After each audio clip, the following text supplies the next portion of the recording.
So we have provided you the scorecard, which tells you what homework to do on which day. For example, if you see on the scorecard here, on 3/17, the student would be doing 7A 111 to 120, which is the first packet right here. While on Wednesday, 3/18, 2020, they would be doing 7A1, which is right here. Everything is in the correct order. Looking back at the scorecard, on the days which are blanks, such as Mondays and Thursdays, you would be reviewing the previous homework. For example, today, which is 3/19, you'd be reviewing 111 and 1, whatever was given on Tuesday and Wednesday.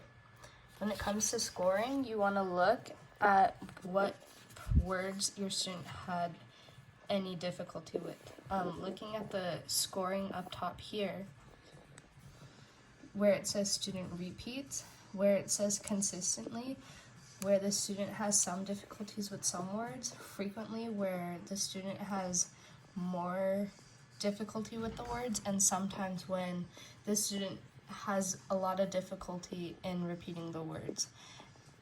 When you do the scoring, you want to look through the packet to see which words you have underlined. For example, on this page, we have underlined clown because that was what the student had difficulty with, but that is the only underlined word.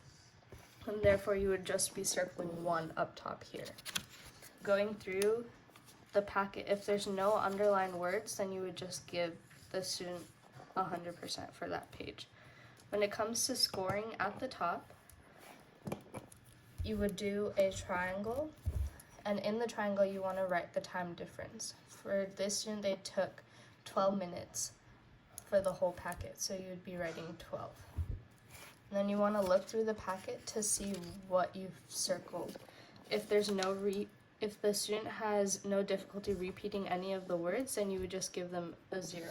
While if they had a couple mistakes in repeating, you would give them 1, 2, or 3, depending on if they consistently, frequently, or sometimes repeated the words. In putting the score on the scorecard, let me just finish grading this.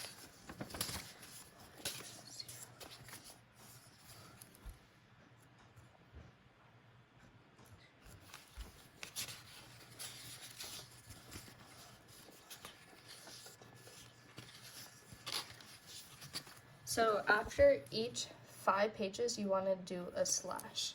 So 5 pages for each 5 pages you want to do a slash, and then for the rest of the 5 pages you want to write down the score. Going back to the scorecard where it says time, you want to be writing the 12 minutes or whatever time difference that they took, so 12.